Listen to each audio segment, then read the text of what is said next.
Ma mère a dit on t'invite seulement par pitié, alors ne reste pas longtemps. J'ai juste souri et je suis parti, tranquillement.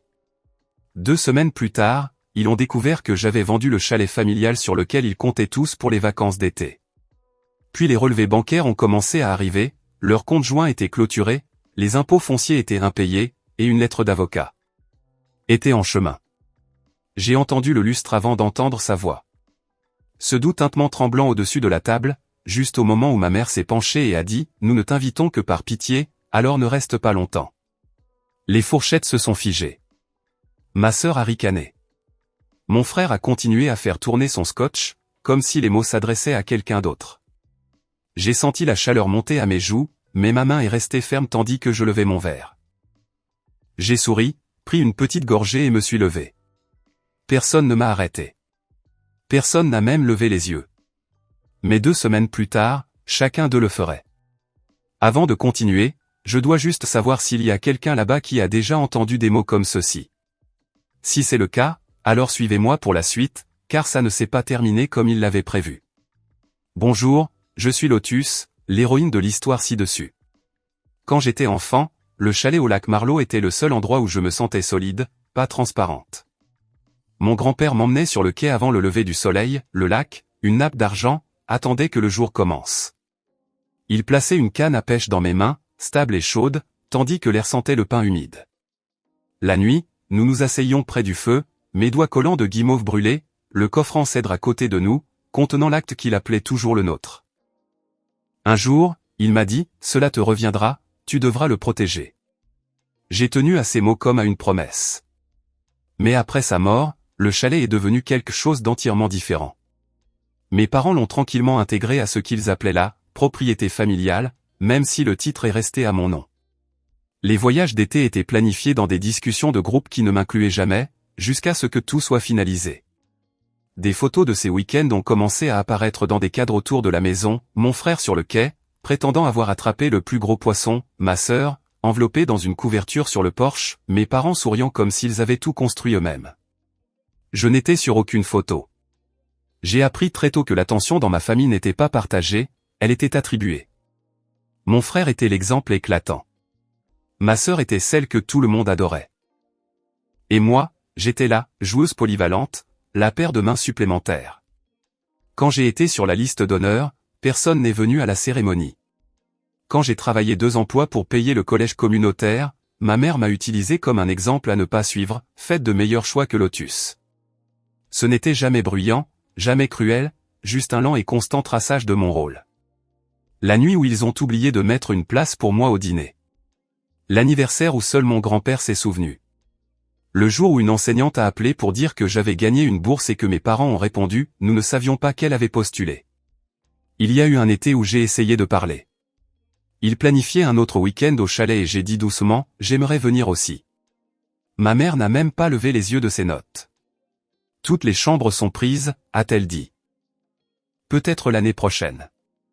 Mon frère a ricané. Ma sœur a continué à faire défiler son écran. Je suis resté là, tenant un sac de course, des encas. Il m'avait demandé d'aller chercher la lanterne dont quelqu'un avait dit que nous avions besoin. Personne n'a remarqué quand j'ai posé le sac et que je suis parti. Avec le recul, je pense que c'est le jour où j'ai compris le silence qu'ils attendaient de moi, et j'ai appris à survivre à l'intérieur. 2 nuits après la fête, mon téléphone s'est illuminé sur le comptoir de la cuisine pendant que je rinçais une tasse. L'écran affichait des photos du groupe de discussion familiale, des plans, de longs fils de messages que je n'avais pas ouverts depuis des mois. J'ai essuyé mes mains sur une serviette et j'ai regardé l'aperçu. Il planifiait le voyage d'été annuel au chalet. Mon frère a envoyé une photo d'un nouveau barbecue extérieur qu'il voulait apporter. Ma sœur a suggéré des t-shirts de famille assortis pour les photos sur le porche. Ma mère a tapé des paragraphes sur les chambres d'amis, les courses et les arrangements de sièges. Mon nom n'a pas été mentionné une seule fois, ni en tant qu'invité, ni même en note de bas de page. C'était comme regarder une pièce de théâtre où j'avais été supprimé de la distribution, mais laissé au générique pour des raisons légales. J'ai tapé sur l'écran, faisant défiler silencieusement.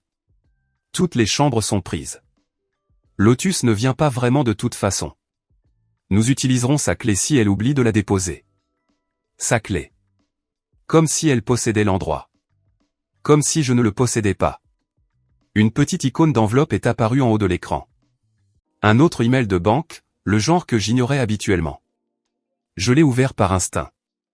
C'était un rappel concernant un compte joint auquel je ne me souvenais pas avoir accepté. Mon nom apparaissait juste à côté de celui de ma mère, en gras. En bas, il y avait une note sur les paiements automatiques de la taxe foncière liée à mon profil. Des paiements pour le chalet. Des paiements que je n'avais pas autorisés. J'ai fixé l'écran, la cuisine soudain trop silencieuse. Le réfrigérateur bourdonnait. Une voiture passait dehors. Ma respiration était lourde dans ma poitrine, comme si l'air s'était épaissi. Je n'étais pas seulement ignoré. Je n'étais pas seulement l'invité supplémentaire. J'étais un nom qu'ils utilisaient quand la paperasse exigeait quelqu'un de responsable. J'ai posé le téléphone sur la table, face vers le bas. La vibration des nouveaux messages a bourdonné contre le bois, cliquetant légèrement comme quelque chose essayant de revenir à mon attention. Je ne l'ai pas pris. Au lieu de cela, je me suis assise sur la chaise près de la fenêtre, j'ai ramené mes genoux et j'ai regardé les lumières de la ville scintiller contre la vitre. Les serviettes pendaient de travers sur le comptoir. Une pile de courriers était appuyée contre la corbeille à fruits. Tout semblait immobile, en pause, en attente. J'ai fermé les yeux un instant. Quand je les ai rouverts, j'ai senti quelque chose se déposer. Pas de la colère, pas même de la douleur, juste de la clarté. J'ai souri, un petit sourire silencieux, presque invisible. Le genre de sourire que personne dans ce groupe de discussion ne remarquerait jamais. Mais il le ferait bientôt. Le matin après la discussion de groupe, je me suis réveillé avant mon réveil. L'appartement était sombre, baigné de cette lumière grise qui rend tout plus doux, plus silencieux. J'ai attaché mes cheveux avec l'élastique que je gardais à mon poignet, je suis allé pieds nus dans la cuisine et j'ai mis la cafetière en marche. Son goutte à goutte lent a rempli le silence comme un métronome. Je me suis assise à la petite table en bois, la surface marquée par de vieilles taches de café et des rayures dues aux années de travail. J'ai ouvert mon carnet, le même que j'utilisais pour mes clients indépendants, et j'ai tourné une page vierge. Le stylo semblait plus lourd que d'habitude, mais les mots sont venus facilement, vendre le chalet. Fermer les comptes joints. Appeler l'avocat pour la succession. 3 lignes, nettes, simples, fermes. Un plan construit à partir du silence. J'ai pris une gorgée de café, puis j'ai ouvert le classeur métallique.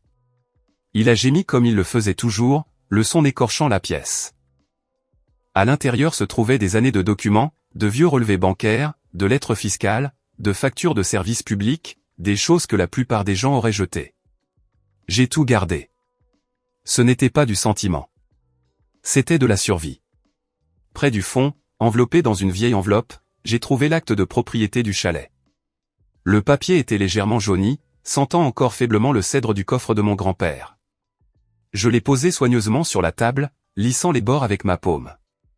À 7h14, j'ai appelé Dan. Il a répondu d'une voix fatiguée, se raclant la gorge. « Lotus, tout va bien ? J'ai besoin de vendre le chalet, ai-je dit. Aucune hésitation, calmement, efficacement. Il y a eu une pause assez longue pour que je puisse l'imaginer se redresser, se réveiller complètement. Celui près du lac Marlowe, celui de tes grands-parents ? Oui. Je pensais que tes parents l'utilisaient. Ils le font, ai-je dit, mais ils ne le possèdent pas, une autre pause. Un changement. Le genre où quelqu'un réalise que le terrain sous ses pieds n'est pas ce qu'il supposait. D'accord, a-t-il dit lentement. Envoie-moi tout ce que tu as. Je vais rédiger les papiers. Nous avons raccroché. J'ai scanné l'acte page par page, le léger bourdonnement du scanner remplissant la cuisine. J'ai envoyé les fichiers à Dan avec un court message, puis je suis passé à l'élément suivant de ma liste, les comptes joints. Je me suis connecté au portail bancaire, la lumière bleu-blanc de l'écran de l'ordinateur portable éclairant mon visage. Mon nom est apparu à des endroits où je ne m'attendais pas qu'au signataire sur un ancien compte courant, secondaire sur une ligne de crédit liée aux paiements automatiques de la taxe foncière du chalet. J'ai cliqué sur chacun, lisant les petits caractères, les dates, les signatures. Certains remontaient à des années. Fermer le compte. Supprimer le nom. Désactiver le paiement automatique. Chaque action produisait un léger cliquetis, comme des dominos lointains. Je prenais des notes au fur et à mesure, marquant les confirmations de petites coches dans le carnet. À un moment donné, mon téléphone a vibré avec un SMS de ma sœur, maman planifie le voyage. Tu viens ou pas? J'ai laissé le message disparaître de l'écran sans l'ouvrir. À midi, j'avais fermé 4 comptes, me suis retiré de 3 autres et annulé tous les paiements automatiques liés à mon nom. Le silence dans l'appartement était différent maintenant. Pas vide, mais intentionnel, contrôlé. Ensuite, j'ai rédigé un email à Harris, l'avocat successoral de mes parents. Je l'ai gardé bref, formel. Bonjour, je souhaite examiner tous les documents relatifs à la succession familiale et m'assurer que mes droits sont correctement représentés. Veuillez me faire part de vos dates disponibles. Cordialement, Lotus. Je l'ai lu 2 fois, puis j'ai appuyé sur envoyer. Un autre bourdonnement de mon téléphone. Cette fois, une alerte de messagerie vocale. Probablement ma mère, bien qu'elle ne m'ait pas appelé directement depuis des semaines. Je ne l'ai pas écoutée. Pas encore. Au lieu de cela, j'ai nettoyé la table, empilant les papiers en une seule pile organisée. Je les ai glissés dans un dossier et les placés sur le comptoir. L'appartement semblait plus net, comme si les bords des choses étaient devenus plus précis. Le plan n'était pas émotionnel. Il n'était pas bruyant. Il n'avait pas besoin de l'être. Il était procédural. Exact. Indéniablement mien. Vers 15 heures, Dan a envoyé un SMS, j'ai l'acte. Tout est conforme. Je commence la mise en vente discrètement. Nous enverrons des mises à jour à mesure que les offres arriveront. J'ai répondu par un simple « merci ». Alors que l'après-midi s'estompait au début de la soirée, je me suis assise près de la fenêtre avec une tasse de café frais. La ville bougeait sous moi, voiture, voix, vent poussant contre la vitre. J'ai tout regardé avec une immobilité que je n'avais pas ressentie depuis des années. Ils avaient passé si longtemps à me traiter comme un nom qu'ils pouvaient utiliser, un espace qu'ils pouvaient remplir, une signature qu'ils pouvaient emprunter. J'avais joué le jeu. J'étais restée silencieuse. Mais cette fois, le silence m'appartenait. J'ai fermé mon carnet, posé mon stylo dessus et pris une lente et régulière inspiration. Cette fois, je ne réparerai pas ce qu'ils avaient cassé. 2 semaines se sont écoulées avant que quelque chose ne se produise. Assez longtemps pour que le silence s'installe dans mon appartement comme une deuxième couche de peinture. J'ai travaillé, préparé des repas simples, répondu aux emails et regardé la ville bouger derrière ma fenêtre. Rien de dramatique, juste le temps qui passe comme il le fait toujours, tranquillement, jusqu'à ce que quelque chose se brise. La première fissure est apparue tôt un matin.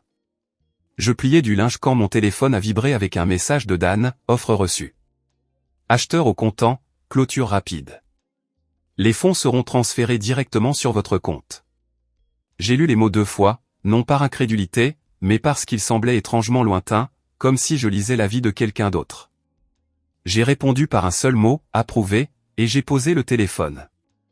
À midi, le chalet était parti. Je n'ai rien dit à personne, mais ils l'ont découvert de toute façon. Ce soir-là, ma sœur a envoyé une série de messages au groupe de discussion familiale. Ils sont arrivés vite, comme si elle tapait en faisant les 100 pas, quelqu'un a changé le code de la serrure au chalet? Maman panique. Papa dit que le panneau de l'agent immobilier n'était pas là la semaine dernière. Lotus, qu'as-tu fait? Je n'ai pas ouvert le fil. J'ai juste regardé les aperçus s'empiler sur mon écran de verrouillage, chacun plus frénétique que le précédent. 1 heure plus tard, ma mère a appelé 3 fois. Puis elle est passée en messagerie vocale. Lotus, ce n'est pas drôle. Rappelle-moi immédiatement. Puis une autre, tu n'avais aucun droit. Ce n'est pas seulement ta décision. Appelle-moi maintenant. Et encore une, la voix brisée, Lotus, s'il te plaît, tu me fais peur. Rappelle-moi. Je ne l'ai pas fait. Au lieu de cela, je me suis assise à la table de la cuisine, sirotant un café tiède, regardant le compteur de messagerie vocale grimper comme un minuteur. Pour la première fois, leur panique n'était pas quelque chose qu'ils pouvaient cacher derrière des mots polis ou des tons contrôlés. Elle était brute, inégale, honnête. Puis sont arrivés les relevés bancaires. Ma mère a envoyé une photo, floue, inclinée, mais je pouvais toujours distinguer les notifications rouges. Compte joint fermé. Ligne de crédit suspendue. Paiement automatique de la taxe foncière échoué. Signature secondaire supprimée. Elle n'a pas envoyé de message avec la photo. Elle n'en avait pas besoin. L'image disait tout. En quelques minutes, mon frère a appelé. Puis encore, puis encore. J'ai laissé chaque sonnerie s'estomper dans la pièce comme une alarme lointaine. Finalement, il a envoyé un seul message, « Qu'est-ce que tu as foutu ?» J'ai posé le téléphone face vers le bas, la vibration cliquetant légèrement contre le bois. L'appartement semblait plus petit, plus étroit, comme si l'air s'était épaissi. La ville dehors semblait assourdie, comme si elle attendait de voir ce que je ferais ensuite. Puis vint le moment que j'attendais. Un léger bruit sourd devant ma porte. Une pause, puis la sonnette. J'ai appuyé sur l'interphone. C'est papa. Ouvre. Sa voix n'avait rien de l'autorité avec laquelle j'avais grandi. Elle sonnait étrange, quelque chose entre la colère et l'incertitude. Je l'ai laissé entrer et j'ai reculé, appuyé contre le comptoir, les bras croisés. La porte s'est ouverte brusquement, frappant l'arrêt avec un claquement sec. Mon père se tenait là, le souffle lourd, le visage rougi. Il a regardé autour de l'appartement, observant lentement les meubles dépareillés, la petite cuisine, les papiers soigneusement empilés sur la table. « Est-ce vrai ?» a-t-il demandé. « As-tu vendu le chalet ?» J'ai gardé ma voix égale. « Oui. » « Tu as fermé les comptes, retiré ton nom de tout. » « Oui. » Sa mâchoire s'est serrée. « Tu comprends ce que tu as fait ?» J'ai hoché la tête, complètement. Il a expiré longuement et d'une voix tremblante, comme quelqu'un qui réalisait qu'une porte avait été fermée de l'autre côté. « D'accord, » a-t-il dit doucement. « Tu as fait valoir ton point de vue. » Je me suis redressé. « Non, pas encore. » Il m'a regardé, puis a vraiment regardé. Et à ce moment-là, l'équilibre a basculé. Pas bruyamment, pas dramatiquement. Juste un basculement silencieux, indéniable. Une petite enveloppe était posée sur le comptoir à côté de moi. La lettre de Dan. Je l'ai fait glisser vers lui. Une lettre d'avocat est en route, ai-je dit. Tu devrais la lire. Son expression n'a pas changé, mais quelque chose dans sa posture s'est affaissé, comme une structure perdant une poutre de soutien. Il n'a pas discuté. Il n'a pas crié. Il s'est juste retourné, a ouvert la porte et est sorti. Et pour la première fois depuis des années, le silence qu'il a laissé derrière lui m'appartenait. Le matin après le départ de mon père, l'appartement semblait exceptionnellement lumineux.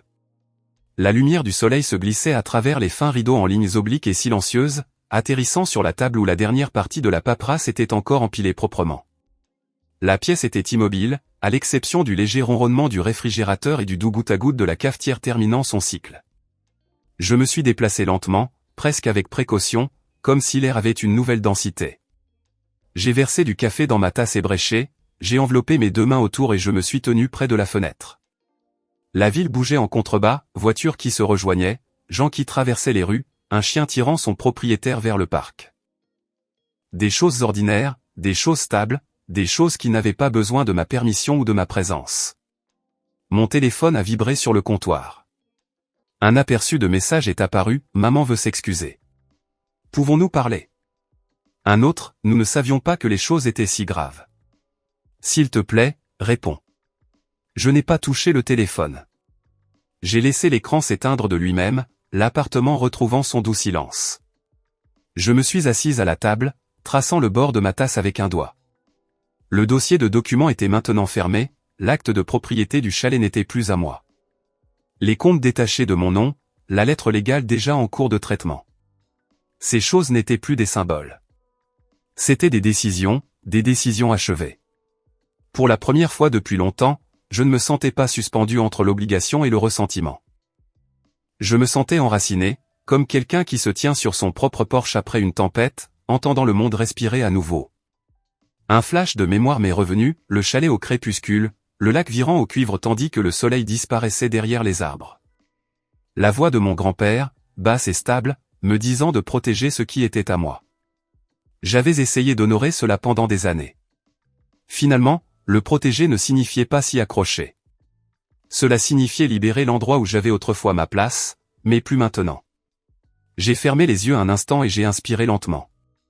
L'air sentait le café, le vieux bois et la lumière du matin réchauffant le sol. Quand j'ai rouvert les yeux, tout semblait clair. Ni plus léger, ni plus lourd, juste honnête. Le silence dans la pièce n'était pas celui qu'il m'avait imposé. C'était celui que j'avais choisi. Je ne les ai pas coupés. J'ai juste arrêté de signer mon nom sous leur chaos. Certaines fins ne se ferment pas brusquement. Elles se déposent comme la poussière après un long soupir, comme une porte qui se ferme doucement d'elle-même. Et si vous avez déjà retrouvé votre quiétude, ne serait-ce qu'une fois, vous connaissez le son que cela fait. Ce n'est pas bruyant. Ce n'est pas de la colère. C'est le doux clic d'une vie qui vous appartient enfin. Si vous avez vécu quelque chose de similaire, faites entendre votre voix.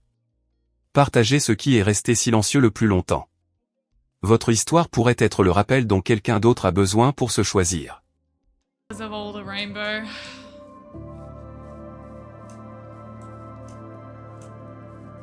What is all this stuff? Okay, wait, I need to build a house. I always get distracted. I don't even have any stuff to build a house. I'm just gonna build something that's really simple. Dog, let's go. It's just gonna be a small place. Oh, damn it. Oh, damn it. I've doubled my survival time. Boom! New survival world record. Crap. Oh, no, I don't want to do that. I want to place a torch. I'm scared my dog's gonna die. I'm scared my dog's gonna die. This is not good. Get in here. Sit.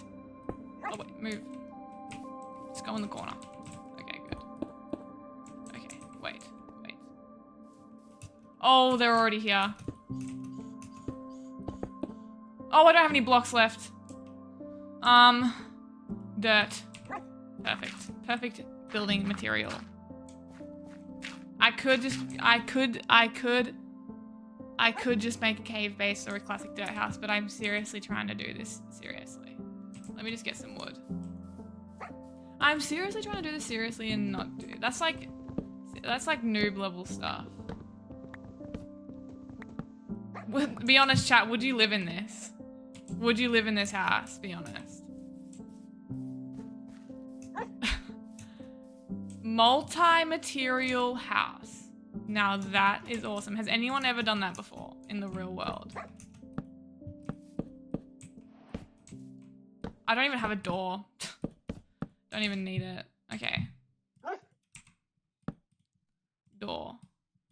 Boom. Door method. Boom. Let's light this place up. Hell yes!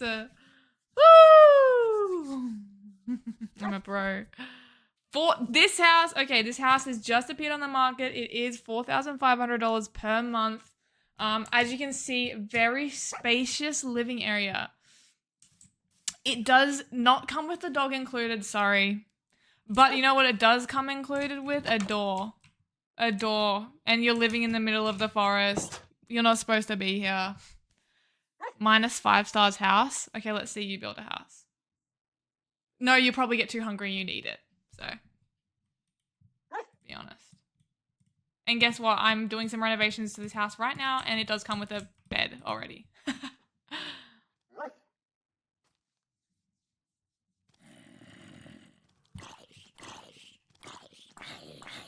Okay, everyone's pulling up to the house inspection.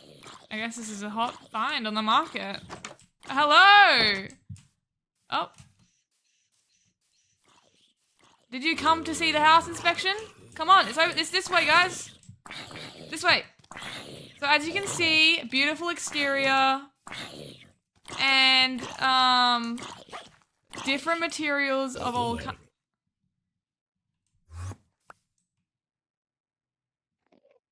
Oh my god, everyone's pulling up. They were so stunned by how good this house was, they literally died. That's actually awesome. I'm doing really well in at this job.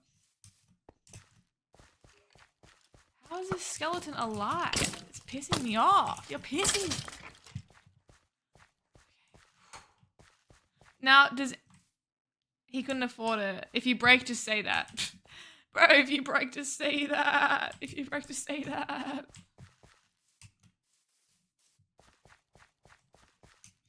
Do these mean anything? Does anyone know? Or is this just like a thing that's in the world that like baits you into thinking this?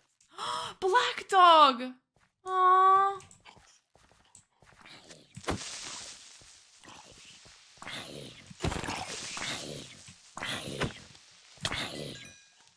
Okay, I need another dog.